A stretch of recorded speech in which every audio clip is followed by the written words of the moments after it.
কে আপনার মনের মধ্যে এই চিন্তা ঢুকিয়ে দিয়েছে যে আপনি নামাজ না পড়েও মুসলিম? এটা কোত্থেকে? এই ফতোয়াটা নিলেন কোত্থেকে? পেলেন কোথায়? এটা কোন হুজুর বলেছে? এটা কোন কিতাবে আছে? এটা আপনি কোরআনের কোন আয়াত পেয়ে গেছেন যার মাধ্যমে প্রমাণ হয়ে যাচ্ছে যে আমি বেনামাজি হলেও আল্লাহ আমাকে নাজাত দিয়ে দিবে? কোথায় আছে সেটা?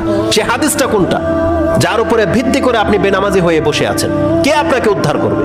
আপনি অস্ত্র চলতেছে, সামনে শত্রু কাফেরকে হত্যা করছেন, আর রাসূল বলতেছে যে ওই অবস্থায় নামাজ সময় হয়ে গেলে তোমার নামাজ মাফ নাই। রক্ত লেগে আছে, কাফের রক্ত, অস্ত্র চলছে, তুমি থামতে পারবে না, কিবলার ঠিক নাই, পবিত্রতা নাই, ওই অবস্থায় অস্ত্র চলবে, তাকবীরও চলবে, রুকুও চলবে, সেজদাও চলবে, তোমাকে ঝুঁকতে হবে না। রিজালান, হাঁটো আর সালাত পড়ো। রুকবানান, ঘোড়ার উপরে সালাত পড়ো। সুবহানাল্লাহ, আপনি ট্যাঙ্কের ভিতরে আছেন, সালাত চলবে, গুলি চলবে, সালাত চলবে। রিজালান ও রুকবানান। এবং তিনি মুজাহিদ রাহিমাহুল্লাহর কাওলকে নোট করেছেন, তিনি বলেছেন ইজা ইখতালাতা কাইমান, যখন শত্রুর সাথে লড়াই শুরু হয়ে যাবে, দাঁড়া অবস্থায়, দাঁড়িয়ে অবস্থায় সালাত আদায় করতে হবে, বসাবসি নাই, স্থির হওয়া লাগবে না।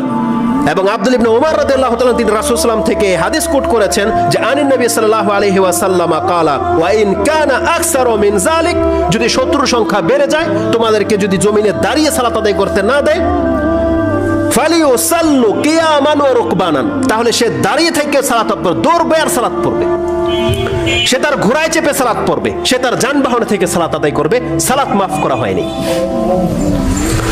কারণ সালাত হচ্ছে আপনার ইসলাম, সালাত হচ্ছে আপনার ঈমান। সালাত ছেড়ে দেওয়া মানে আপনার ঈমান নাই। যখনই আল্লাহ সুবহানাহু ওয়া তাআলার আল্লাহর পক্ষ থেকে ডাক দেওয়া হবে, হাইয়া আলাস সালাহ, আসো সালাতের দিকে, হাইয়া আলাল ফালাহ, এটাই তোমার নাজাতের দিক, তখন কেবলমাত্র মাঠ থেকে, জমি থেকে, কাজকর্ম থেকে তারাই মসজিদের দিকে ছুটে আসবে যারা ঈমানদার, যারা আল্লাহর প্রতি ঈমান রাখে, তারাই কেবল ছুটে আসবে। আর যারা পরকালে বিশ্বাসী নয়, তারা তাদের কাজে ব্যস্ত থাকবে। এটা হচ্ছে মূল বিষয়, যে আজান হলো আপনার এবং কাফেরের মাঝে পার্থক্যকারী। পুরো মাঠের মধ্যে, মার্কেটের মধ্যে, সব জায়গায় কে হিন্দু, কে মুসলিম, কে খ্রিস্টান, কে বৌদ্ধ চিনা যায় না চেহারা দেখে, পোশাক দেখে, কর্ম দেখে চিনা যায় না। কখন চিনা যাবে? নামাজের ওয়াক্তটা হতে দেন।